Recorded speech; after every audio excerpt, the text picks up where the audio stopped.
Thumbnail पाहून तुम्हालाही आश्चर्य वाटलं असेल ना? अरे बापरे! मिक्सरच्या भांड्यामध्ये भेंडी चिकट चिवट होणार नाही का? बरं, ती चिकट चिवट झाली तर एवढ्या चिकट चिवट पदार्थापासनं म्हणजेच या भेंडीपासनं नेमकं करणार तरी काय? सगळ्यात महत्त्वाची गोष्ट, आपण यापासून कोणत्याही प्रकारची भाजी करणार नाही आहोत आणि पाहुण्यांसाठी एक असा पदार्थ करतोय की पाहुणे तुम्हाला रेसिपी विचारल्याशिवाय राहणार नाही. अतिशय सोपी आणि वेगळ्या पद्धतीची, कुठेच न पाहिलेली ही रेसिपी लगेच पाहूया कशी करायची. हाय, हॅलो, नमस्ते. मी पूजा. मी आणि बरंच काही या यूट्यूब चॅनलवर तुम्हा सगळ्यांचं अगदी मनापासून स्वागत करते. तर त्यासाठी पहा, इथे मी मुठभर भेंडी घेतली आहे. खूप जास्त नाही, अगदी मुठभर भेंडी घेतली आहे. 2 जणांचा नाश्ता आरामात होईल. आपण हा पदार्थ नाश्त्यासाठी करतोय आणि अतिशय वेगळा आहे बरं का. तर त्यासाठी काय करायचं, सगळ्यात आधी महत्त्वाचं म्हणजे जरा कवळी भेंडी पाहून घ्यायची, म्हणजे ती टेस्टलासुद्धा छान लागते. त्यानंतरनं अशा पद्धतीने भेंडीची मागची पुढची जी बाजू आहे ना, ती काढून घ्यायची. बरं, ही भेंडी मी आधी स्वच्छ अशी धुवून घेतलेली आहे. पुसून नाही घेतलीत तरी चालेल. बघा, भेंडी ओलीच आहे. ओलीच भेंडी तुम्ही तशीच घेतलीत तरी चालेल किंवा मग कॉटनच्या कपड्याने पुसून घेतलीत तरीसुद्धा चालणार आहे. पण भेंडी मात्र स्वच्छ धुवून घ्या. स्वच्छ धुवून घेतली की व्हिडिओत दाखवते त्या पद्धतीने फक्त मागची पुढची देठं काढायची आणि अशी मोठ्या मोठ्या आकारामध्येच कट करून घ्यायची. म्हणजे अगदी ठरलेला आकार नाही की म्हणजे फक्त एवढीच कट केली पाहिजे किंवा लहानच हवी किंवा खूप मोठीच हवी, असं नाही. ओबडधोबड अशी, कारण तुम्हाला तर माहिती आहे आपल्याला ही भेंडी मिक्सरच्या भांड्यात घालायची आहे. तर पहा, इथे मी मिक्सरच्या भांड्यात भेंडी घालून घेते. आपण कोणत्याही प्रकारची भाजी, पिठलं, धपाटे किंवा अजून काय काय तुमच्या मनात येत असेल ना, तर तसं काहीही करत नाही आहेत, कारण की ही रेसिपी तुम्ही यापूर्वी कधीच पाहिली नसणार आहे. त्यामुळे इमॅजिनसुद्धा करणं अवघड आहे. पहा, जास्त विचार करू नका, रेसिपी फक्त पाहत राहा, हळूहळू समजेल नेमकं काय केलं आहे. इथे मी ही भेंडी ऑन ऑफ मोडवरती एकदा दोनदा फिरवून फक्त वाटून घेतली आहे. पहा, अगदी जाडसर अशी ठेवली आहे. आता ही तुम्ही खलबत्त्यातसुद्धा करू शकता, पण खूप अवघड जाईल, कारण ज्यावेळेस आपण ही भेंडी टेचायला घेऊ ना, खूप चिकट चिवट होणार आणि मग ते टेचायला थोडं अवघड जाणार. मिक्सरच्या भांड्यामध्ये 1-2 वेळा फिरवून घ्या, फक्त अशी जाडसर ठेवा. पहा, इथे मी 2 लसणाच्या पाकळ्या घेतलेल्या आहेत. या रेसिपीसाठी आपल्याला खूप लसूण नको आहे. अगदी 2 पाकळ्या घेतल्या तरी पुरेशा आहेत. इथे मी ह्या छान अशा ठेचून चिरून घेतल्या, म्हणजे छान बारीक चिरल्या जातील. आता 2 लसणाच्या पाकळ्यांची कुठे पेस्ट करत बसणार, त्यामुळे अशा पद्धतीने ठेचून बारीक चिरून घ्या. त्यानंतरनं पहा, इथे मी 2 मिरच्या घेतल्या. त्यासुद्धा व्हिडिओत दाखवते त्या पद्धतीने आपण कट करून घेऊया. आता तुम्हाला जर वाटत असेल की याची नक्कीच भजी करणार असेल, असंसुद्धा नाही आहे. याची आपण भजीसुद्धा करणार नाही किंवा कोणत्या प्रकारचे कटलेट नाही आहेत, धपाटे नाही आहेत. मी सांगते ना तुम्हाला, तुम्ही जास्त विचारच करू नका, फक्त काय करतोय ते पहा. तर पहा, इथे मी एक कढई गरम करण्यासाठी ठेवली. कढई गरम झालेली आहे. गॅसची फ्लेम मीडियम आहे. मीडियम फ्लेमवरती कढई गरम करून घेतली. त्यानंतरनं इथे मी आवर्जून दाखवते आहे तुम्हाला की बघा, अर्धी पळी तेल घेतलं आहे. खूप जास्त नाही. या रेसिपीसाठी आपल्याला तेल खूप कमी लागणार आहे, म्हणजेच हा कोणत्याही प्रकारचा तळणीचा पदार्थ नाही आहे. पहा, अर्धी पळी तेल घेतलं. यामध्ये मोहरी घातली. मोहरी छान तडतडून दिली. त्यानंतरनं जिरं घातलं. जिरंसुद्धा छान फुललं की लगेचच पांढरे तीळ घालायचे. तीळ मात्र आवर्जून घाला. त्यानंतरनं जो अगदी बारीक कट केलेला लसूण होता तो घातला आणि हिरवी मिरची घातली. आता इथे तिखट तुम्ही तुमच्या आवडीनुसार कमी जास्त करू शकता. मी हा नाश्ता माझ्या 2 मुलांसाठी करते आहे, त्यामुळे मी इथे मिरचीचं प्रमाण कमी ठेवलं आहे आणि मी सुरुवातीला म्हटल्याप्रमाणे की 2 जणांचं पोट भरेल असा हा नाश्ता आपण करतो आहे. तर पहा, फोडणी आपण फक्त एक अर्धा मिनटं ना अशी परतवून घेतलेली आहे मीडियम फ्लेमवर. त्यानंतरनं मिक्सरमध्ये वाटून घेतलेली ही जी चिकट चिवट भेंडी आहे ना, ही यामध्ये घालून घ्यायची आहे. पदार्थ एवढा कमाल होणार आहे की एकदा खायला सुरुवात केली ना, कधी संपेल तुमचं तुम्हालाही समजणार नाही. चव एवढी भन्नाट आहे, जर पाहुण्यांसाठी केली ना, आवर्जून रेसिपी विचारणार आहेत. मुलांच्या टिफिनलासुद्धा देऊ शकता. पाहुणे आल्यावरती नाश्त्यासाठी करू शकता, स्टार्टर म्हणून करू शकता, जेवणामध्ये साईड डिश म्हणूनसुद्धा करू शकता. अगदी हवं तेव्हा करू शकता आणि करायला सोपीसुद्धा आहे. फार जास्त किचकट काम नाही आहे. जर मुलांच्या टिफिनसाठी करताय तर मग पूर्वतयारी करून, रात्रीची पूर्वतयारी करून ठेवू शकता. ती कशी ते सुद्धा पुढे सांगते. कोणती स्टेप तुम्ही करून ठेवू शकता ते पुढे सांगणार आहे. पहा, इथे मी गॅसची फ्लेम बारीक ठेवलेली आहे. बारीक गॅसवर आपल्याला ही भेंडी छान अशी परतवून घ्यायची आहे, कमीत कमी 3 मिनटं. जर अखंड भेंडी राहिली असेल तर ती काढून टाका, कारण या रेसिपीसाठी आपल्याला अखंड भेंडी नको आहे. आता ह्या चिकट चिवट भेंडीमध्ये पहा, अर्ध्या पेल्यालाही कमी इतपत मी पाणी घालून घेणार आहे. अगदी चमच्याने तुम्ही मोजायला गेलात तर 5-6 चमचे पाणी असेल.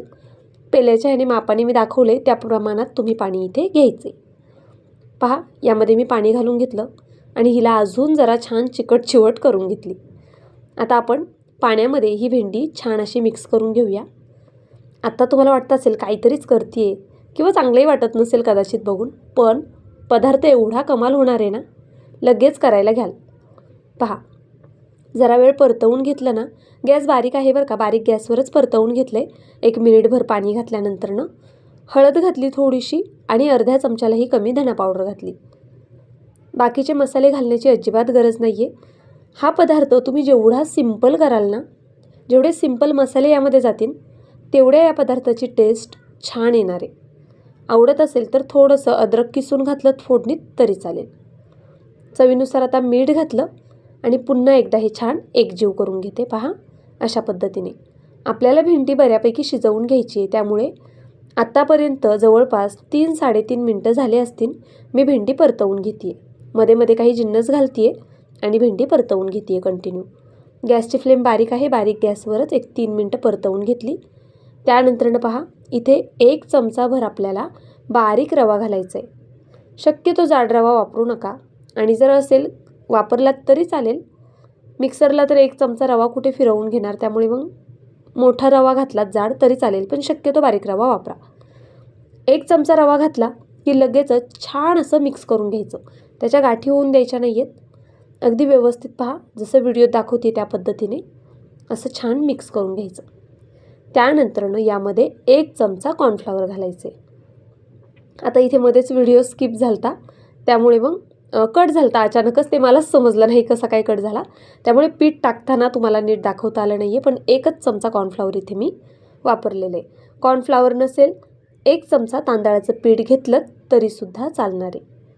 तांदळाचं पीठ किंवा कॉर्नफ्लॉवर घेतल्यामुळे हा पदार्थ खायला खूप छान लागतो. आवर्जून घाला. जर नसेलच नाही घातलं तरी चालेल. आता इथे पहा, बेसनपीठ घेतलं आहे मी. 1 लहान वाटीभर बेसनपीठ घेतलं आहे.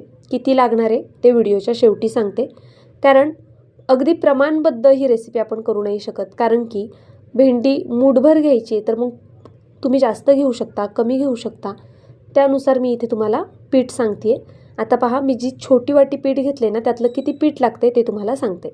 पण एकदम पीठ टाकायचं नाही, थोडंसं पीठ घालायचं. छान असं मॅश करत करत ते मळून घ्यायचं एक प्रकारे आपल्याला. पहा, मी पुन्हा थोडंसं पीठ घालते आणि पुन्हा हे छान असं मळून घेते. अशा पद्धतीने आपल्याला हे जे पीठ आहे ना, ते खूप घट्ट नको आहे आणि अगदी सैलसरही नको आहे.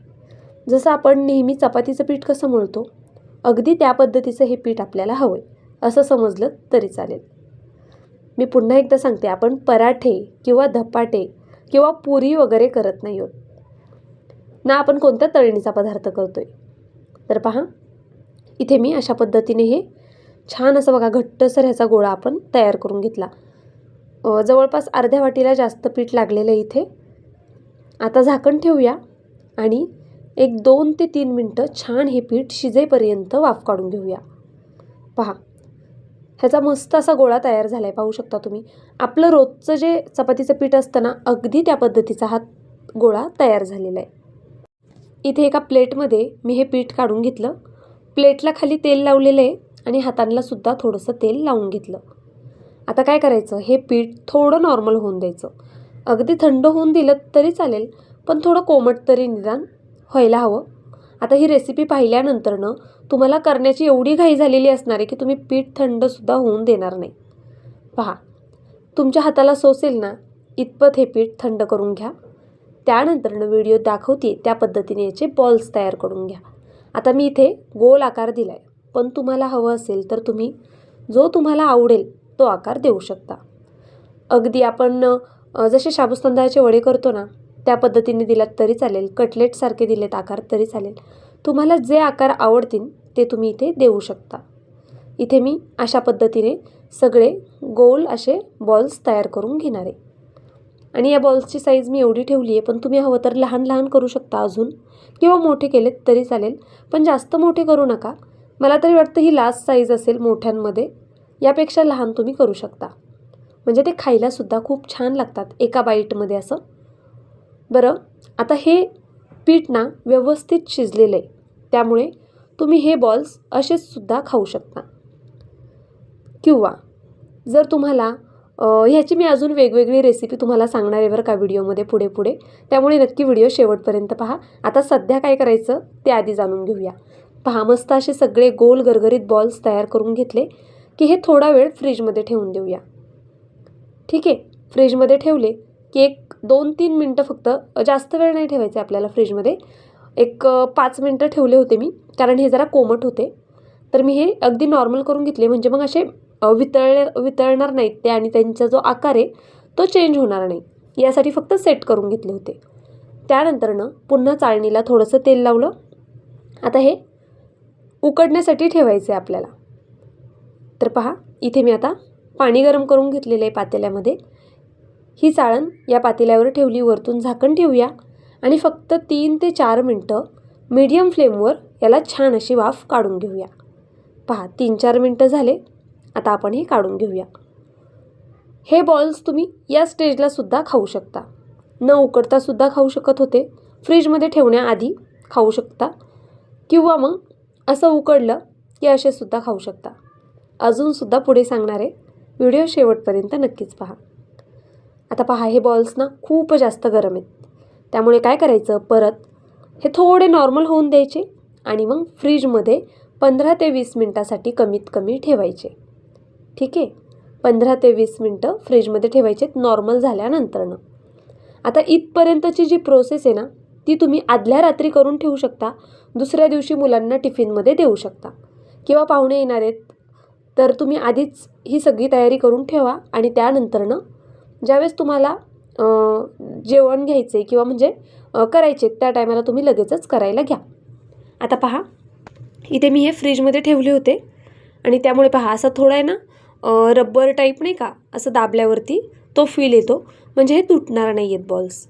आता आपल्याला काय करायचं, एक कढई ठेवायची. आपल्याला तळायचे तर नाही आहेत, पण तुम्हाला जर तळायचे असेल ना तर तुम्ही तळू शकता. छान असे ब्रेड स्क्रममध्ये घोळवून मस्त असे तळलेत ना तरी चालेल. इथे मी फक्त 2 चमचे तेल घातले. यामध्ये काय करायचं, छान अशी फोडणी घालायची. पहा, मोहरी घातली, सोबतच जिरं घालायचं आणि पांढरे तीळ घालायचे. फोडणी छान तडतडून द्यायची. त्यानंतरनं बेडगी मिरची पावडर घालायची. पहा, म्हणजे या बॉल्सला रंग छान येईल. आता हे बॉल्स यामध्ये घालून घेतले. मुलांसाठी हेल्दी रेसिपी आहे, खूप जास्त हेल्दी आहे. पहा, अशा पद्धतीने हे छान परतवून घेतलं. आपण 2च मिरच्या वापरल्यात, त्यामुळे तिखट होणार नाही, आणि ही बेडगी मिरची पावडर आहे, याने फक्त रंग येईल, तिखटपणा नसतो. तर पहा, बारीक गॅसवर छान 2-3 मिनटांना परतवून घ्यायचं, म्हणजे वरतून थोडा कुरकुरीतपणा येईल त्याला. आता हेच बॉल्स आहेत ना तुम्ही फोडणी न देता तळू शकता, किंवा मग आपण बेसन पिठाचं जे बॅटर करतो ना तसं बॅटर करून त्यामध्ये हा वडा डीप करून पुन्हा तळू शकता. तो सुद्धा कमाल लागतो. रेसिपी पाहायची असेल ती रेसिपी तर मला कमेंट बॉक्समध्ये नक्कीच कळवा, मी तीसुद्धा रेसिपी तुमच्यासोबत नक्कीच शेअर करेल. पहा, इथे थोड्या थोड्या वेळाने ना मी हे असं हलवून घेते, छान परतून घेते. अशा पद्धतीने मुलं खूप खुश होतात ज्यावेळेस तुम्ही असं काहीतरी वेगळं आणि असं टेम्पटिंग देता. अगदी मंचुरियनसारखं दिसतं ना, त्यामुळे त्यांनासुद्धा एक वेगळाच आनंद असतो की अरे मम्माने आज हे काय नवीन केलं आहे, किंवा किती छान आहे, मला हे रोज. आणि माझी मुलं तरी हट्टाने मागतात की मम्मा कर ना. आता माझं रेसिपीचं चॅनल असल्यामुळे बऱ्याचदा मला खूप वेगवेगळ्या रेसिपी कराव्या लागतात, पण कधीकधी त्यांच्या आवडीचे हे सुद्धा पदार्थ करून द्यावे लागतात की जे मी रिपीट घरामध्ये करत असते, मुलांना आवडतात म्हणून. तर पहा, इथे मी एका बाउलमध्ये छान असे हे काढून घेतलेले आहेत बॉल्स. अगदी मस्त होतात. ह्यासोबत कोणत्याही प्रकारच्या चटणीची गरज तुम्हाला नाही आहे. चहासोबत खा किंवा मग मुलांना टिफिनमध्ये द्या. पाहुणे आले तर त्यांच्यासाठी नाश्त्याला नक्कीच करू शकता. साईड डिश म्हणूनसुद्धा तुम्ही प्लेटमध्ये हे देऊ शकता. जेवणाची रंगत वाढेल असाच हा पदार्थ आहे की नाही? किती कमाल! खूप रुचकर होतो, पौष्टिक आहे आणि कोणाला विश्वास बसणार नाही हा भेंडीपासून तयार केलेला आहे. मिक्सरच्या भांड्यामध्ये भेंडी घालून हा पदार्थ आपण तयार केला आहे. तुम्हाला तरी विश्वास बसतोय का? कुठे मिक्सरच्या भांड्यातली भेंडी आणि कुठे हा पदार्थ? पहा किती छान दिसतोय आणि कमाल झालेला आहे. नक्कीच आवर्जून एकदा करा. केल्यानंतरनं मात्र मला कमेंट करून कळवायला विसरू नका, कारण तुमच्या प्रतिक्रिया माझ्यासाठी खूप महत्त्वाच्या असतात. आता व्हिडिओ इथपर्यंत पाहिलाच आहे तर प्लीज व्हिडिओला एक लाईक करा. नवीन असाल सबस्क्राईब करा. सोबतचं बेलायकन प्रेस करा, जेणेकरून असेच छान छान व्हिडिओज तुम्हाला यापुढे सुद्धा पाहता येतील. आणि व्हिडिओ आवडला असेल तर मित्रमैत्रिणींना नक्की शेअर करून सांगा की आम्हाला व्हिडिओ आवडला, तुम्हीसुद्धा पहा आणि रेसिपी करा. बरं चला, माझा व्हिडिओ संपूर्ण पाहिलात त्याबद्दल खरंच खूप मनापासून धन्यवाद. उद्या भेटूया अशाच एका छानशा रेसिपीसोबत. तोपर्यंत bye. Thank you so much for watching.